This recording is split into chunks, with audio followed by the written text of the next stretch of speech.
Di sini akan menyampaikan tausiah singkat saya yang berjudul Apabila Sakaratul Maut Datang.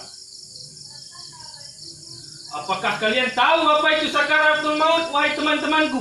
Tahu. Apa itu? Kematian. Kematian. Apakah kalian berpikir tentang kematian? Berpikir. Apa yang Anda cermati dari pemikiran Anda itu? Apa artinya kematian? Bagus.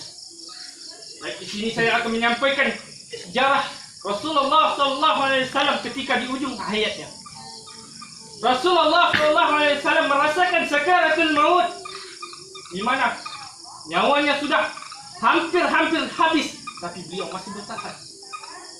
Betapa sakitnya sakaratul maut itu, wahai teman-temanku, sehingga Rasulullah saja menangis.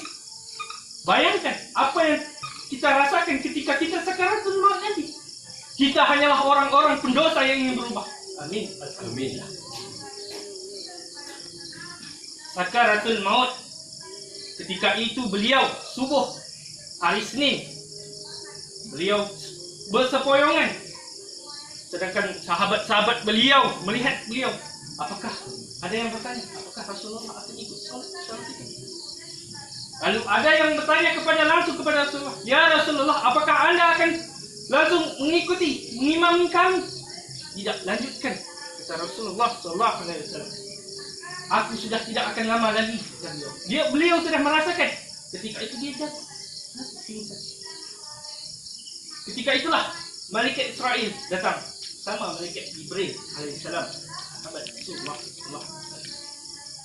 Ketika itu Israel mendatangi Rasulullah yang sedang terbaring.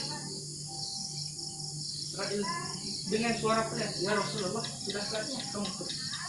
Aku mendapat perintah dari Allah Subhanahu wa taala, hari ini akan menjemputmu menuju surga. Rasulullah membicarakan itu, membisikkan itu kepada telinga Aisyah radhiyallahu anha. Ketika itu Rasulullah ingin dicabutkan nyawanya. Ketika itu beliau meminta air agar diletakkan di cawan, kalau bahasa kita cawan, itu di satu bingkai. Ketika itu beliau terpingsan. Sakitnya, beratnya sakaratul maut itu membuat dia terpingsan. Pingsan Rasulullah. Sadar lagi, merasakan kesakitan sakaratul maut yang sangat-sangat berat. Bayangkan teman-teman, jika sakaratul maut itu datang kepada kita, maka apa yang kita lakukan?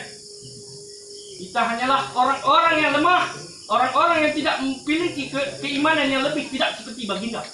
Baginda Rasulullah SAW saja orang terutama yang paling dibanggakan, paling disanjungi, yang paling dikasihi oleh Allah Subhanahu Wa Taala, merasakan kesakitan dari sakaratul maut itu. Apalagi kita ini hanyalah hambanya yang sering melalaikan perintah-perintah Allah, perintah-perintah Nabi kita. Sedangkan beliau saja, baginda kita, utusan Allah, sedang merasakan kesakitan.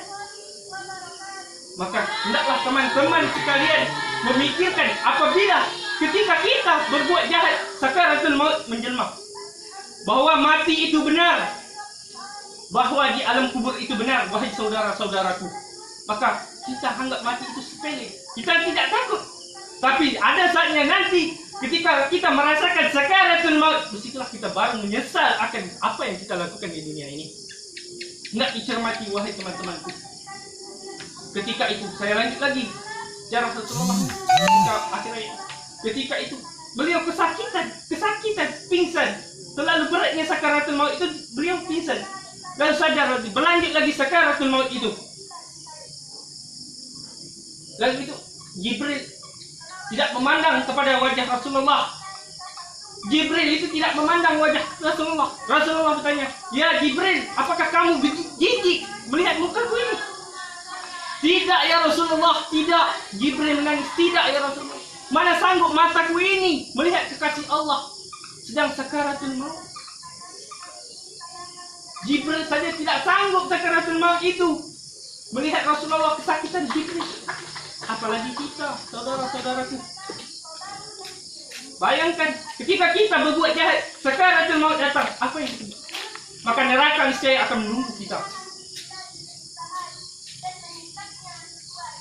Dari itu saja persembahan ceramah dari saya. Saya akhiri. Wabillahi taufik wal hidayah. Assalamualaikum warahmatullahi wabarakatuh. Waalaikumsalam.